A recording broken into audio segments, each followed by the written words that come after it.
La première édition de la conférence d'Afrique francophone sur les données ouvertes, en abrégé CAFDO, s'est tenue du 1er au 3 juin 2017 à l'Aïko Hotel de Ouaga 2000. Organisée par le ministère du Développement, de l'économie numérique et des postes à travers l'Agence nationale de promotion des technologies de l'information et de la communication, avec l'appui de ses partenaires, elle s'est tenue sous le thème « Apport des données ouvertes pour l'atteinte des objectifs du développement durable ». CAFDO est né de la volonté de l'équipe Open Data du Burkina Faso, de la France, de CIFI Media et la Banque mondiale de vouloir donc organiser une rencontre dans un pays francophone d'Afrique avec pour objectif de planifier et lancer la communauté des données ouvertes d'Afrique francophone. L'origine de cette conférence, c'est que nous avons constaté avec tous les acteurs francophones que la plupart des rencontres où on parle d'ouverture de données, c'est des rencontres à majorité anglophone. Et donc on trouvait que cela était un peu un frein à l'entrée des francophones, n'est-ce pas, dans le mouvement Open Data. Et justement, ce constat se ressent au niveau des pays qui sont engagés officiellement dans l'ouverture des données. Donc le constat, c'est qu'il n'y a pas beaucoup de pays francophones qui sont engagés au niveau de l'ouverture des données en Afrique francophone. Donc c'est un peu ces raisons qui nous ont poussé à créer un cadre d'échange pour les francophones. Et donc d'où Conférence Afrique francophone sur les données ouvertes. Cet événement régional a réuni les acteurs autour des enjeux et objectifs régionaux et inclut les représentants des gouvernements, de la société civile, des médias, de la recherche et du secteur privé de 22 pays d'Afrique, de l'Europe et des États-Unis.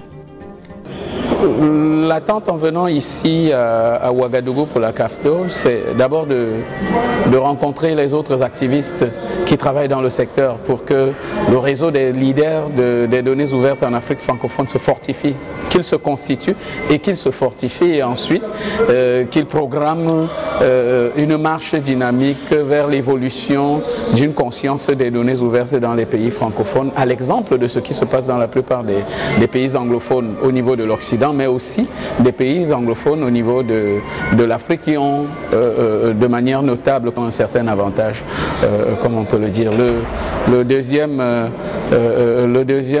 intérêt de ma présence ici, c'est aussi et surtout de faire parler la voix de mon pays, le Cameroun, et de dire que dans cette dynamique qui prend corps en Afrique francophone avec le soutien de plusieurs acteurs internationaux de la révolution des données, comme on l'appelle aujourd'hui, de faire entendre la voix de mon pays, mais surtout aussi de faire dire à mon pays, quand je vais rentrer, qu'il y a une dynamique qui est en cours en Afrique francophone et dans laquelle notre gouvernement gagnerait à s'engager pour améliorer l'image de notre pays. La cérémonie d'ouverture a connu la présence d'illustres invités. Selon la ministre du Développement, de l'économie numérique et des postes, Adja Fatimata Sanon, l'ouverture des données est extrêmement importante. Il faut savoir que l'ouverture des données est extrêmement important. C'est important pour les gouvernants parce que leur réutilisation permet justement la prise de décision éclairée parce que fondée sur des données réelles.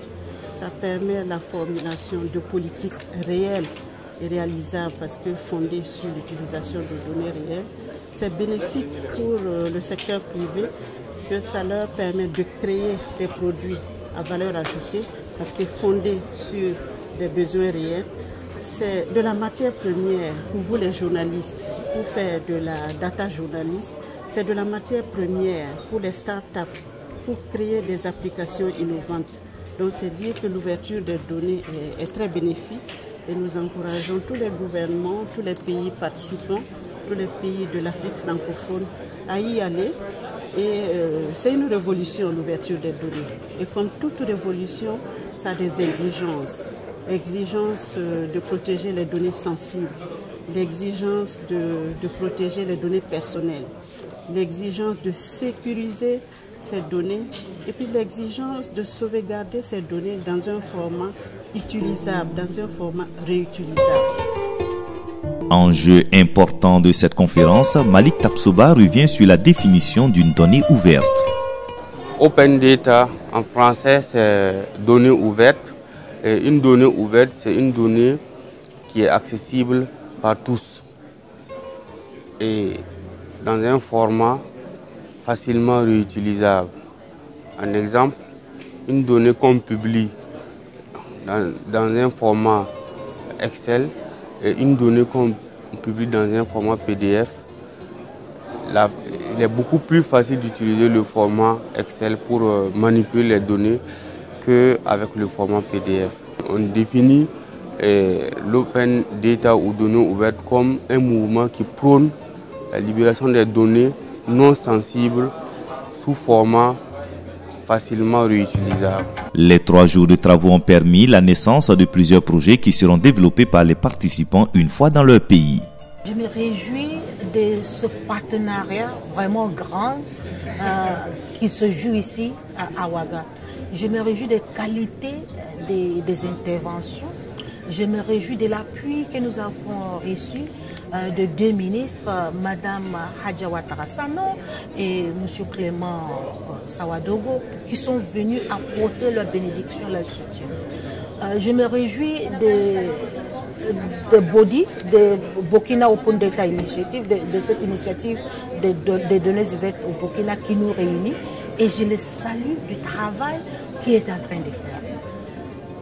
Il y a 2 jours quand nous commencions, il n'y avait pas une plateforme au Niger ni au Mali, mais pendant que nous sommes à Ouaga, ça a commencé. Donc il y a des choses qui naissent ici et que dans 2-3 ans, vous allez entendre et ça va vous étonner. Mais sachez que les choses naissent ici déjà. Pour moi, c'est Fatima, je représente le projet Femmes Éthiques. Bon, c'est une création d'une plateforme qui consiste à faire la promotion des compétences des femmes nigériennes. Et comme secteur, on va faire la promotion déjà. La présentation du projet, il s'agit de mettre en place une plateforme sur laquelle les femmes pourront s'inscrire selon leurs compétences. Donc, c'est de faire une CV miniature des femmes nigériennes. Et les participants, la liste des participants là-dessus. Résultat, les profils des femmes leaders au Niger est connu grâce à cette plateforme. Donc, ce qui va faciliter de connaître les leaders. Et les prochaines étapes, c'est de lier un contact avec les auteurs d'une plateforme similaire déjà existante en Côte d'Ivoire. Les données, on a déjà une base de données de compétences des femmes nigériennes. On a déjà cette base de données. Donc on contacte les noms et les prénoms des participants. Donc je vous remercie. Merci. C'est le projet très standard, c'est de mettre en place un portail qui n'existe pas. En fait, la Mauritanie, comme je dis ici, est membre de plusieurs initiatives, dont la transparence des industries extractives ou l'initiative ITI, qui est venue aujourd'hui, mais qui agit, c'est un site web classique, toutes les données du secteur financier, donc du ministère des Finances. Mais il n'y a pas aujourd'hui un portail qui centralise toutes les données qui existent. Et d'ailleurs, il n'y a pas non plus une loi qui rend obligatoire de mettre en ligne toutes les données publiques. Et aussi, il y a très peu de prise de conscience de l'intérêt de publier les données et de ce qui peut générer cette publication à travers l'apparition de nouveaux usages. Donc l'objectif, c'est tout simplement de mettre en place le portail national de l'Open Data qui passe par le cadre juridique, rendre idéalement obligatoire déjà de publier toutes les données publiques, premièrement. Deuxièmement, idéalement la publier sous forme numérique, avec quelques considérations techniques déjà référencées de données. Ensuite, bien sûr, beaucoup de sensibilisation pour que les gens comprennent les différents acteurs, que ce soit ceux qui disposent des données ou ceux qui sont chargés de publication, procèdent aux publications. En plus, évidemment, d'un benchmark, parce qu'aujourd'hui, on a plusieurs choix pour mettre en place un portail Open Data, donc il faut bien avoir un benchmark pour décider de la plateforme à utiliser finalement, et une mise en place du portail.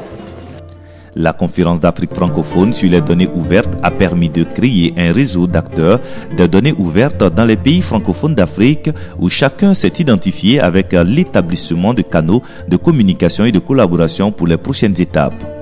formation et le renforcement d'un réseau en Afrique francophone qui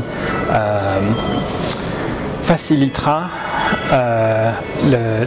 l'utilisation des données ouvertes pour le développement durable en Afrique francophone, sachant que c'est un nouveau domaine, et un domaine dans lequel pour l'instant il y a des compétences assez limitées, très peu d'institutions et de personnes qui sont capables de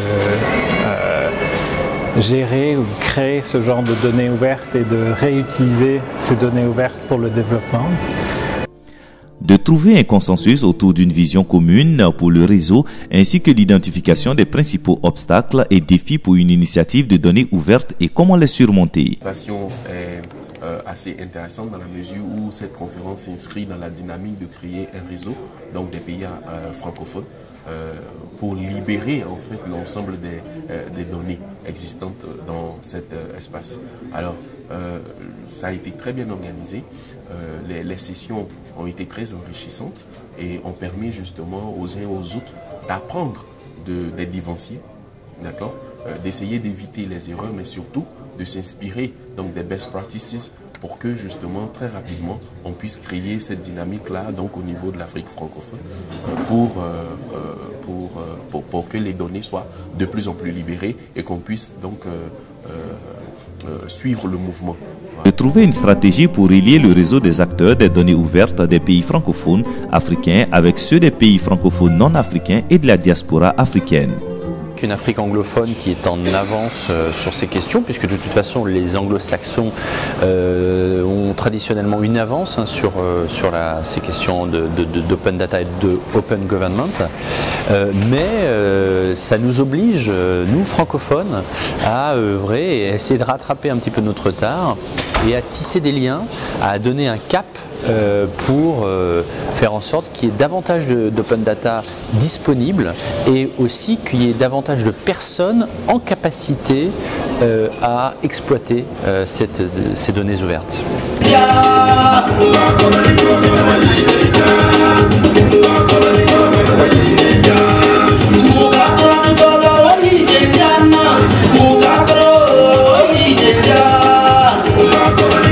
Parce que le Burkina c'est une terre d'accueil.